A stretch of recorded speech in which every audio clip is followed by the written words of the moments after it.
We spoke previously about how the vast majority of back pain is not due to anything serious, and how it's actually less than 1% of back pain that can be attributable to a more serious specific pathology.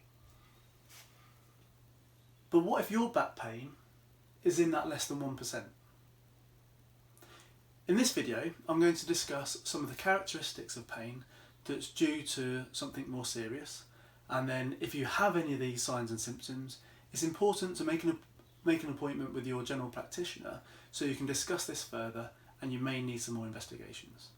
Now, I want to stress that it doesn't mean you've got it, it doesn't mean you've got something more serious, but it does warrant a deeper discussion with someone who's more knowledgeable so that you can get further investigations if need be.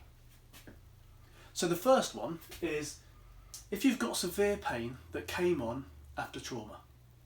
Now obviously if it was a severe trauma such as a car crash and you're in severe pain, you'd go to A&E. But if you're in an older age group category, and even if it was a milder trauma such as a slip down the stairs, and you've got severe pain that's quite well localised, especially if it's in the area of the back that's between the lower back and the mid back, then I would make an appointment with a GP. The reason being, it possibly could be a compression fracture. So you'd need to find out A, if it is, but also why did that happen in the first place. The second one is if you're feeling unwell. So if you're feeling really lethargic, if you've got a high temperature, if the pain came on following a severe illness, then again, make an appointment with your GP to discuss that further. If the pain wakes you up at night, so it's not unusual to get back pain at night and for pain to be more severe at night, but if the pain itself wakes you up and you're not able to get back to sleep, you can't find a comfortable position, nothing you do eases the pain or even makes it worse, no positions aggravate the pain, then again it's worth making an appointment with your GP.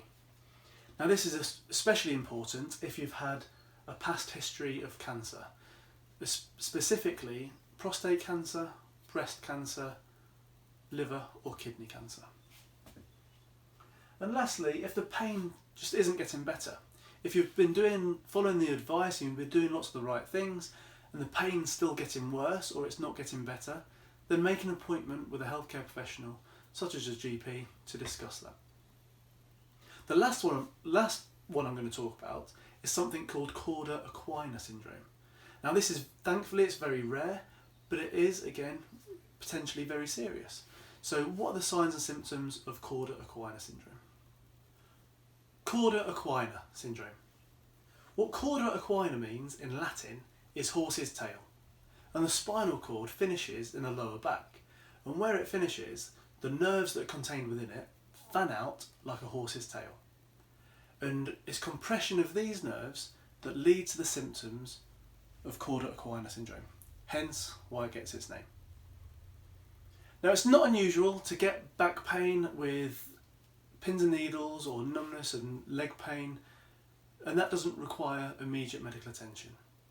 However, if you get back pain and a combination with these symptoms, then it could indicate potentially cauda equina syndrome, and that does require immediate medical attention because it needs treating quickly. If it's not treated quickly, it can lead to quite severe consequences later on. So what are those signs and symptoms?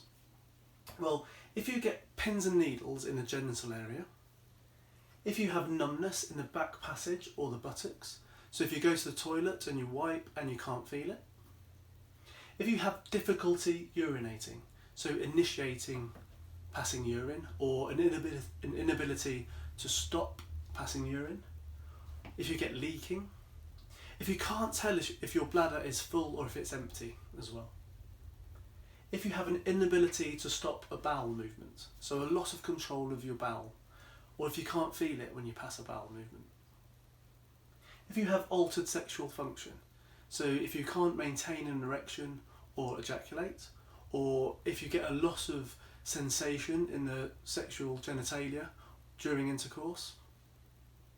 And the other one is severe pain into both of your legs. So if you have back pain with a combination of these symptoms, seek medical help immediately. So go to A&E or call 111. Now, just because you have those symptoms doesn't mean you've got cauda equina. In fact, a study came out last year or it might be earlier this year, that stated only about 20% of people with these symptoms will actually have cauda equina syndrome.